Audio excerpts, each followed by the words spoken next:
지난주 좀 살펴봤습니다. 살펴보기를 바울은 율법에 대해서 한 가지 속은 사실이 있다 했습니다. 거기 11절, 12절 보시면 나옵니다. 그동안 바울은 하나님께서 주신 이 계명들, 하나님 주신 율법이라고 말씀드리겠습니다. 율법. 자, 이런 법이 자신에게 생명을 주고 영생을 가져다 주는 줄로 알았습니다. 그런데 속았다 그랬습니다.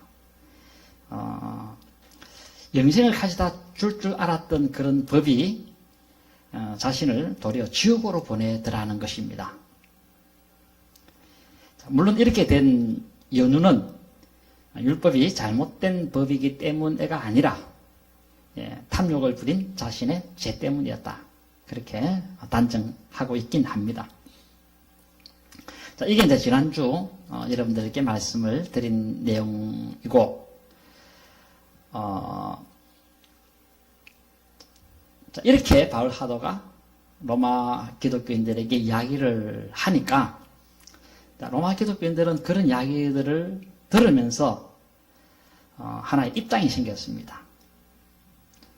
어떤 입장이 생겼나 하니까, 율법은 지옥으로 사람을 보내는 아주 무서운 법이구나 하는 그런 생각이 들도록 했다는 것입니다. 하나님과 단절시키고, 그리고 영생을 빼앗아버리고 지옥으로 가게 만들고 하는 그런 무서운 법이구나. 그러면서 율법에 대해서 좋지 않는 그런 이미지를 가질 수 있게 했다는 것입니다. 자, 이에 바울 사도는 이런 오해하는 부분들에 대해서 좀 해소시켜야 되겠다는 그런 차원에서 좀 설명을 하게 되었습니다. 네, 바로 그 설명이 오늘 이제 본문 13절이라고 하겠습니다.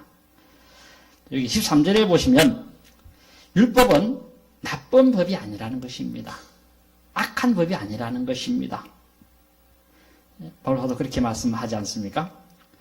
그런즉 선한 것이 내게 사망이 되었느냐? 그럴 수 없느니라 그랬습니다.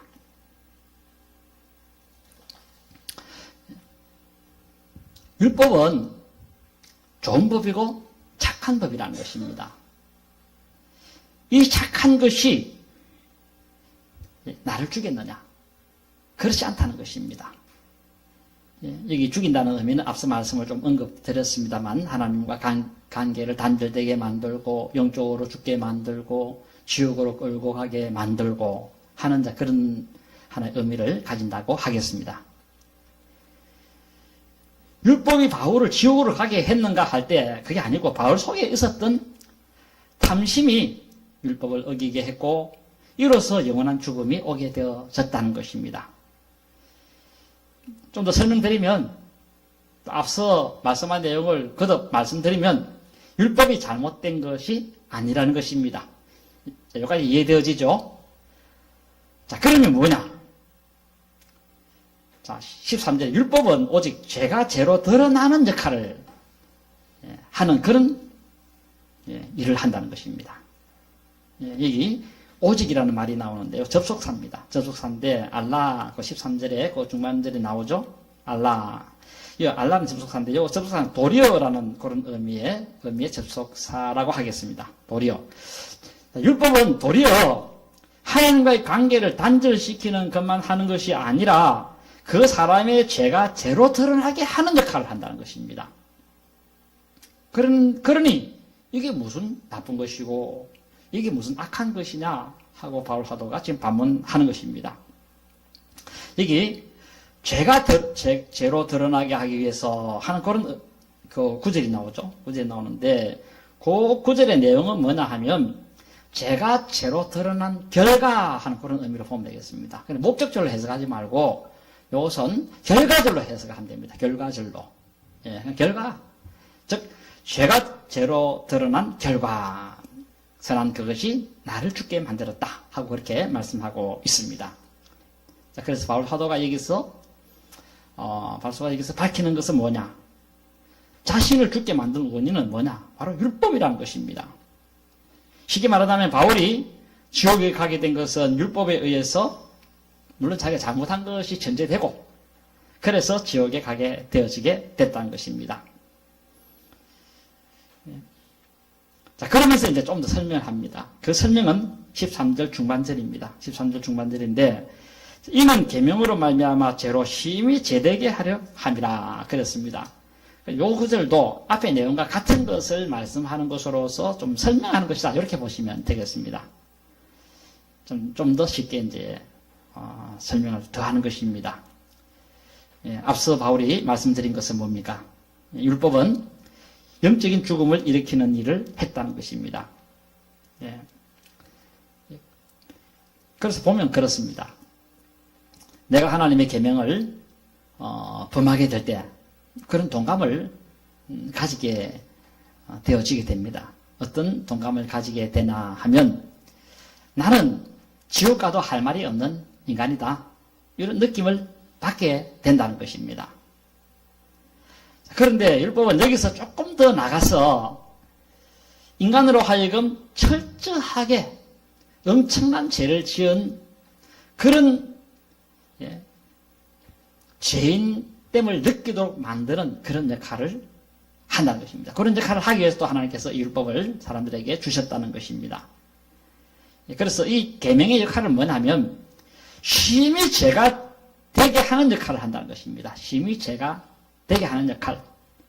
요걸 조금 그림을 그려보면 이렇습니다. 요걸 그림으로 그려보면 어떤 사람이 남의 물건을 훔쳤습니다.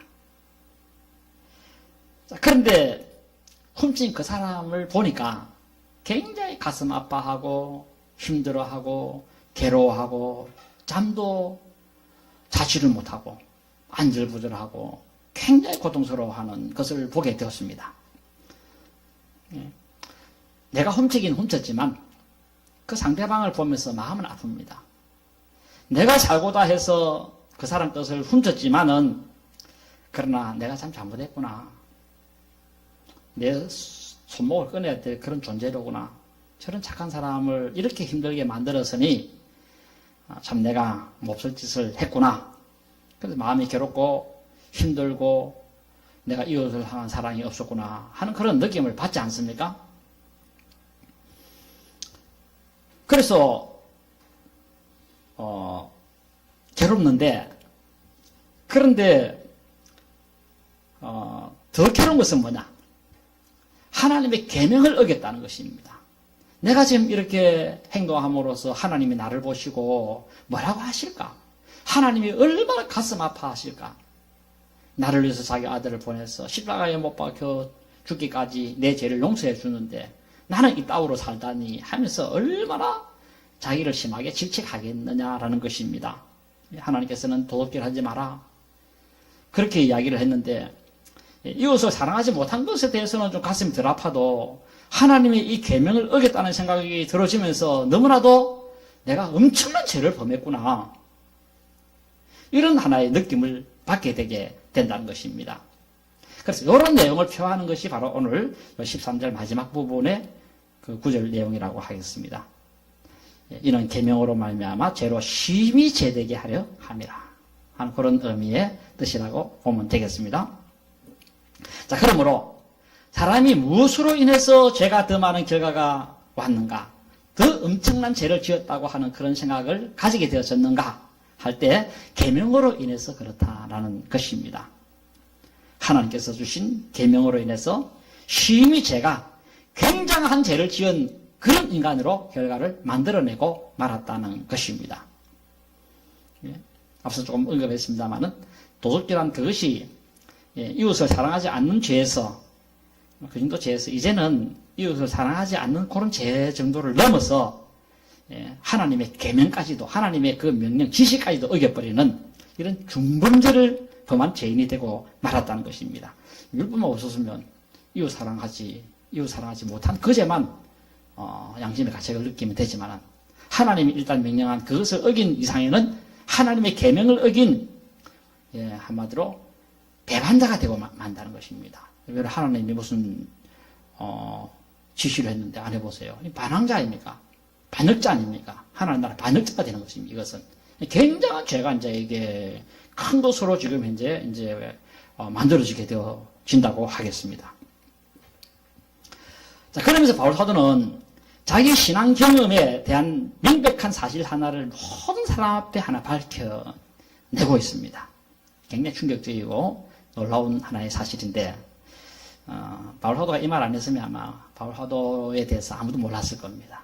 그래서 바울 사도가 그런 사실 하나를 밝히고 있습니다. 아마 이것을 밝히면 바울 사도는 손가락질을 당할 수 있고, 또 많은 사람들이 참 핀잔을 줄 수 있고, 그리고 바울 사도의 그 인격이 손상함을 크게 받음에도 불구하고 굉장히 충격적인 고백을 하나 하는데, 그게 이제 14절의 말씀입니다. 14절 말씀인데, 거기 보면 우리가 율법은 신령한 줄 알거니와 나는 육신에 속하여 죄 아래 팔렸도다 그랬습니다. 자, 요 헬라어 성경, 우리 성경으로 보면은 그냥 막 아무 접속사가 없는데, 헬라어 성경에는 참 접속사가 다 들어있습니다.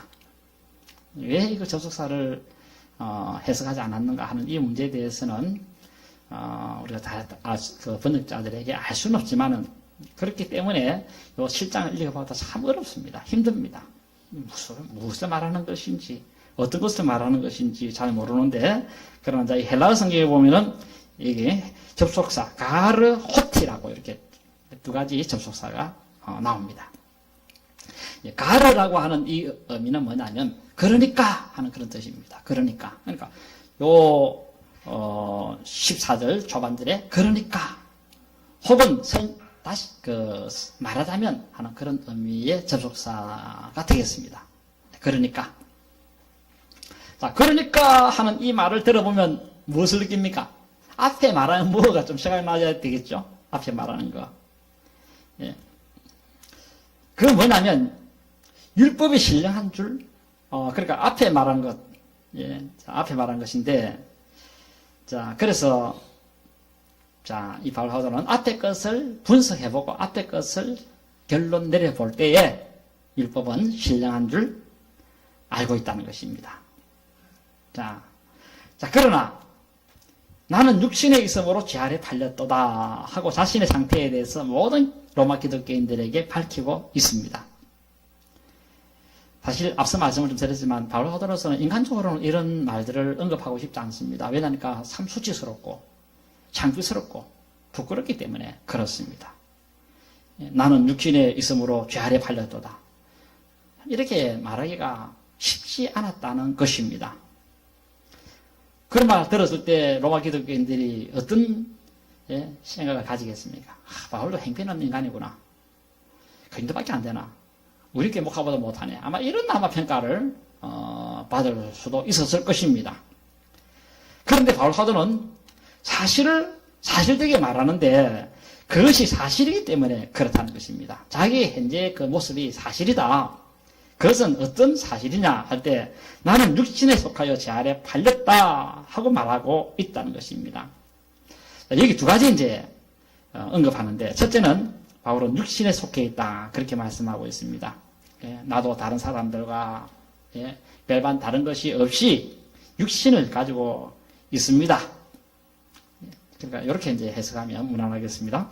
그래서 또 한 가지 사실은 자신은 죄 아래 팔렸다 하고 사실을 밝히고 있습니다.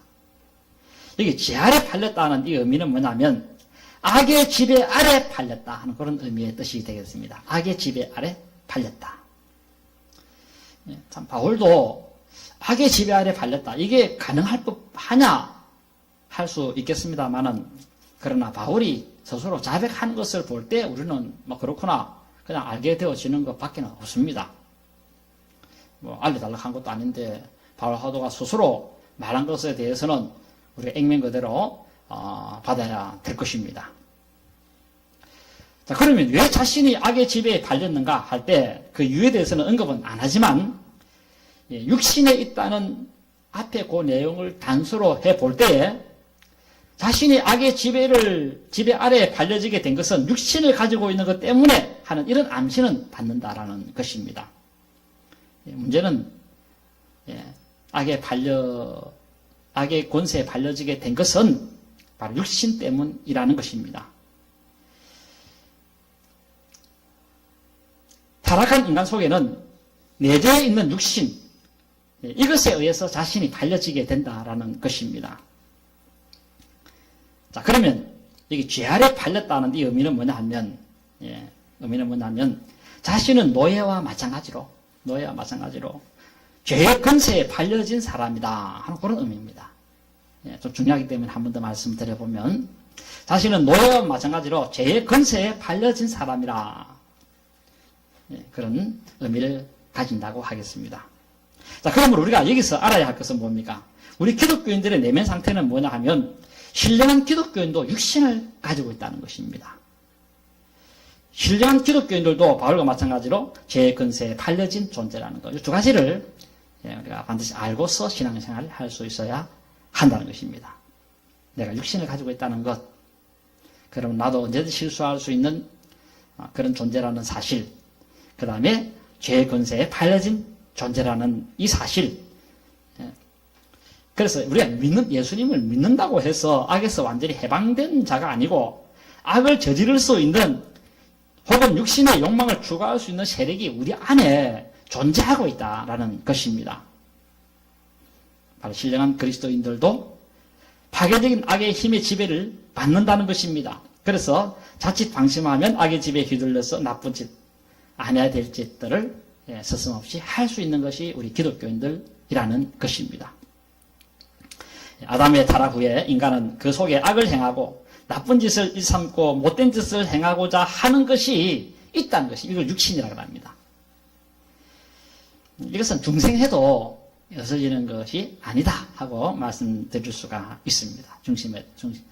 여전히 죽기 전까지 이것은 육신은 우리 속에서 끊임없이 성령을 대항하는 그런 어떤 세력이 우리 안에 있다.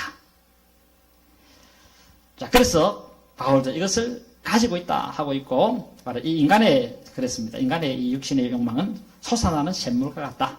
그렇게 말씀을 드려볼 수도 있습니다. 그리고 이것을 가리켜서 인간은 전적 타락한 존재요. 또 전적으로 인간은 부패한 존재다. 이렇게 이제 말하기도 합니다. 우리 장로교 교리 가운데서 인간론에 가서는 인간은 전적 부패하고 인간은 전적인 타락한 존재다. 자, 바울 사도도 사실은 악의 권세의 지배 아래 놓인 육신을 가지고 있다. 그렇게 말씀하고 있습니다. 자신은 노예와 마찬가지로 죄의 권세에 팔려진 사람이 되었다. 그렇게 모든 사람들에게 증명하고 있습니다. 자, 이렇게 말하는 것은 사실 바울로서는 민낯을 드러내는 것이고 치부를 드러내는 그런 어떤 하나의 고백이라고 할 수 있을 겁니다. 왜냐니까 이것은 가정법이 아니고 직설법이기 때문에 그렇습니다. 직설법. 사실이 그렇다는 것입니다. 직설법은 사실을 두고 말하거든요. 가정법은 이렇게 될 수도 있고 저렇게도 될 수 있고 이게 이제 가정법이라고 한다면은 직설법은 사실을 두고 말하는 것입니다. 여기 바울 사도가 직설법을 사용한 것은 내가 앞으로 잘하고 그렇게 하면 육신이 죄의 권세에서 벗어나게 될 수 있음을 말하는 것이 아니라는 것입니다. 혹은 좀 시간이 좀 지나면은 이런 육신이 변화돼가지고 신령한 존재로 바꿔버리는 이런 형태로 탈바꿈되는 것을 말하려고 하는 것도 아니라는 것입니다. 혹은 희극법을 해가지고 내가 그렇게 좀 되었으면 좋겠다고 하는 그런 것을 말하는 그런 문법도 아니고 현재 내가 그렇다는 것입니다. 사실이 그렇다는 것입니다. 죄에 팔려진 존재라. 이 사실은 지금 현재 그렇고 지난번에도 그랬고 앞으로도 그럴 것이고 그렇다는 것입니다. 그러면 왜 바울 사도가 이렇게 자신의 내면을 적나라하게 로마 기독교인들에게 보여주는가 할 때 그것은 자신을 보는 시각을 너무 신처럼 쳐다보면 되지 않지 않습니까? 사람이 사람인데 사람을 천사처럼 쳐다봐 버리고 사람을 신처럼 쳐다봐 버리고 이렇게 되어지게 된다고 한다면은 바울 사도를 뒤따르는 사람들은 어떻게 되어지겠습니까? 전부 다 외식을 하게 되어지고 위선을 하게 되어지고 엉터리 신앙을 가지게 되어지고 거룩하지도 않음에도 불구하고 거룩한 척하고 경건하지도 않으면서도 경건한 척하고 사랑하지도 않음에도 불구하고 사랑한 척하고 이렇게 위선적으로 되어서 그 사람은 결과적으로 망하기 때문에 바울 사도는 인간 그대로를 적나라하게 보여줬다는 것입니다.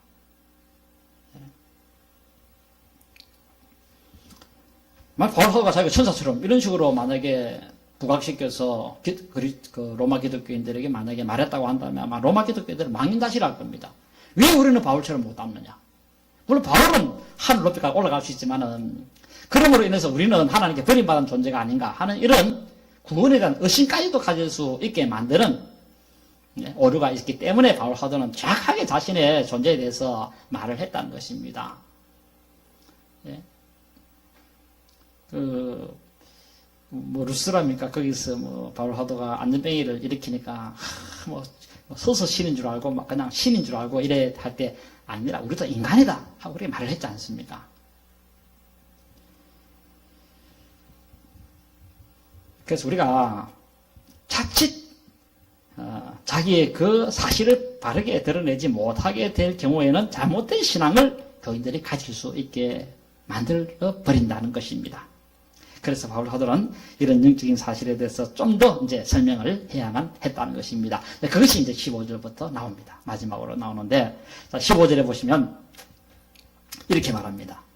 내가 행하는 것을 내가 알지 못하노니 곧 내가 원하는 것은 행하지 아니하고 도리어 미워하는 것을 행함이라. 그렇습니다.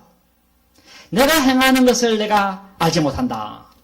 자, 여기 15절도 우리 번역에는 그냥 이게 그냥 나옵니다만은 이게 원래 헬라어 성경에 보면 가르라고 하는 전지사가 하나, 그러니까 이 가르라고 하는 접속사가 거기에 나와 있습니다. 가르라고 하는 접속사. 가르라고 하는 접속사는 설명적으로 하는 그런 용법에 주로 사용되는 전치사 역할을 합니다. 접속사 역할을 합니다. 접속사 역할을 하는데, 자, 여기 14절의 말씀을 좀 설명하기 위해서 15절의 말씀을 하게 됐다 한 그런 뜻으로서 가르라고 하는 이 접속사를 기록하게 되어졌다는 것입니다. 그래서 14절을 좀 이해시키기 위해서, 왜냐하면 14절 이 말씀할 때 바울 사도가 저 정도밖에 안 되나? 굉장한 어떤 그런 사실을 우리가 발견했네. 저를 우리가 믿어야 되나? 하는 그런 것에 대해서 바울 사도는 조금 더 로마 기독교인들이 궁금증을 가지고 의구심을 가지고 있기 때문에 거기에 대해서 좀 설명을 해야 됐다는 것입니다. 그 설명이 바로 이제 15절에 하게 되어진 것입니다. 거기서 바울 사도는 그렇게 말합니다. 내가 행하는 것을 내가 알지 못하노니 곧 내가 원하는 것은 행하지 아니하고 도리어 미워하는 것을 행하고 있다. 그렇게 사실을 말하고 있습니다. 자, 여기 15절 초반절에 보면 내가 행하는 것을 내가 알지 못한다 그랬는데, 여기 알지 못한다 하는 이 단어의 의미는 뭐냐면 기노스코라는 말입니다. 기노스코라는 말인데 주로 알다 하는 그런 의미로 사용하고 있습니다. 여기 이제 부정사가 하나 붙었으니까 알지 못한다 이렇게 이제 번역을 했는데, 여기 기노스코라고 하는 이 단어의 의미는 알다라는 의미도 있지만 결정하다, 원하다 하는 그런 의미도 있습니다. 여기서는 결정하다, 원하다 하는 그런 뜻으로 해석을 해야 됩니다. 그래 여기 이제 문맥적으로 맞습니다. 결정하다, 원하다. 자, 바울 사도 자신은 어떤 행동을 함에 있어서 무엇을 결정해야 되는지, 무엇을 원하는지 알지 못한다는 것입니다. 왜 결정해야 되는 것을 알지 못하느냐?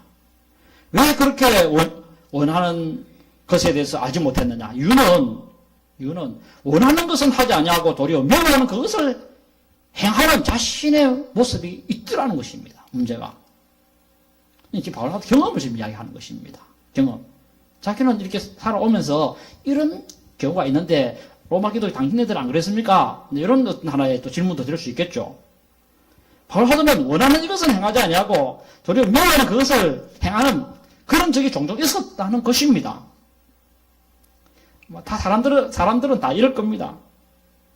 사람은 그런데 원래 사람은 그렇지 않습니까? 사람은 원래 원하는 것을 하게 돼 있고 미워하는 것을 안 하게 돼 있는 게 이 사람 아닙니까? 원래는. 그런데 바울 사도는 미워하는 것을 행하게 되더라는 것입니다. 여기 미워한다는 말은 미세오라는 말인데 내가 하고 싶지도 않는 그것을 말합니다. 내가 하고 싶지 않는 그것. 그게 미워하는 것이고 내가 하고 싶지 않는 그것을 하게 되더라는 것입니다. 나는 그거 안 하고 싶은데, 나는 그 짓 안 하고 싶은데, 근데 빨려 들어가서 그 짓을 하게 되어지더라는 것입니다. 앞서 말씀드렸지만은 내가 하고 싶지 않으면 안 해야 되는 거, 이게 원래 사람의 행동 양상이 되어야 됩니다. 그런데 내가 하고 싶지도 않는데 그것을 하게 되더라는 것입니다. 여기 이제 15절 바울 사도의 고백입니다. 그리고 15절 중반절에 그렇게 말합니다. 내가 원하는 것은 행하지 아니한다 했는데 바울은 내가 마음먹은 것을 할 생각을 가지고 있지 않다라는 것입니다. 왜 그렇습니까? 왜 바울 사도가 지금 미워하는 그것, 하고 싶지도 않은 그것을 지금 하게 되어진 것인가? 할 때 그것은 육신을 가지고 있기 때문에 그렇다는 것입니다. 이 육신은 끊임없이 영적인 것과 대항하는 그런 하나의 세력인데 그런 세력이 사람 속에 있다는 것입니다. 이걸 잘 아시고 신앙생활 할 수 있어야 합니다. 우리가 건강하고 올바른 신앙생활 하려면 내 안에 있는 육신을 제대로 볼 수 있어야 됩니다. 물론 하나님을 바라보는 그것도 중요하고 우리가 참 바로 알아야 되는 것이 있는데 그 중에 하나 알아야 될 것은 육신을 가지고 있다는 것. 바로 지금 내가 육신을 가지고 있고 이 육신이 지금 어떤 역할을 하고 있는 것에 대해서 지금 쭉 설명하고 있지 않습니까? 왜 우리가 이 육신을 알아야 되는가 할 때 이 육신에 대해서 우리의 존재를 바로 알아야 올바른 신앙생활을 할 수 있다는 것입니다. 그리고 육신에 대해서 바로 알아야 남을 불쌍히 여길 수가 있습니다. 왜 우리가 다른 사람에 대해서 실망합니까? 그 이유는 육신을 가지고 있다는 그런 생각을 안 하고 있기 때문에 저 사람은 그저 권사고 저 사람은 그저 직분이 이렇고 이러니까 굉장할 거야 이렇게만 생각하는데 아닙니다. 육신을 갖고 있습니다. 그렇기 때문에 그런 눈으로 그 사람을 바라보면 처근하게 보이고 불쌍하게 보이고 그렇다는 것입니다. 인간은 불쌍한 존재입니다. 하나님이 볼 때 우리 인간을 뭐로 바라봅니까? 먼지뿐임을 아신다. 우리 하나님은 육신을 본다는 것입니다. 인간의 육신. 인간의 육신이 얼마나 타락하고 인간의 육신이 얼마나 오염되어 있고 인간의 육신이 얼마나 무능하며 인간의 육신이 얼마나 타락되어 있는 이것을 하나님 보시기 때문에 우리 인간을 하나님께서 불쌍히 여기십니다. 굉장한 존재라고 생각한다면 하나님 실망만 계속 느끼겠죠. 우리가 이런 육신을 가진 존재라는 것을 보게 될 때에 사랑을 하게 되어질 수도 있습니다. 그리고 내가 육신을 가지고 있다고 하는 이런 존재를 알 때 겸손해질 수도 있습니다. 오늘 우리 기독교인들도 육신을 가지고 있다는 이 사실을 알고 악의 지배 아래 우리의 육신이 팔렸다는 이것을 알고 여러분들의 신앙생활을 잘 할 수 있어야 되겠습니다. 우리들도 마찬가지입니다. 바울처럼 노예와 마찬가지로 죄의 권세에 팔려진 사람이라는 것을 알아야 합니다. 죄의 권세가 엄청납니다. 그러나 어떻게 하면 이것을 물리칠 수 있을 것인가 하는 것에 대해서도 말씀하신 것이 있으니 갈라디아 5장 16절에 보면 내가 이르노니 너희는 성령을 따라 행하라. 그러면 육신의 욕심을 이루지 아니하리라. 그랬습니다. 성령을 따라 행하는 것. 딱 이거 하나밖에 없습니다. 성령을 따라 행하는 것. 성령은 소멸하는 불이라. 우리의 육신에 일어나는 모든 육신의 욕망을 제어하는 욕망의 그 불길을 소방수 역할을 하는 분이 바로 성령님께서 우리 속에서 역사를 하신다는 것입니다. 그래서 성령을 따라 행하기만 하면 육신의 욕심을 이루지 않게 된다 하고 바울 사도가 갈라디아 교인들에게 육신을 제어하는 방법, 육신의 그 뜨거운 욕망이 활활 타오를 때 그것을 끄는 방법, 그렇게 말씀을 하셨습니다. 오늘 이 사실을 기억하시고 부단히 또 계속해서 변함없이 성령을 따라 행하는, 그래서 육신의 욕심이 여러분의 몸에서 작동하지 않도록, 그것이 육신의 욕심이 여러분 속에서 불길이 타오르지 못하도록 그렇게 행해서 거룩한 삶을 잘 이루어 나가시는 여러분 되시기를 바랍니다. 찬송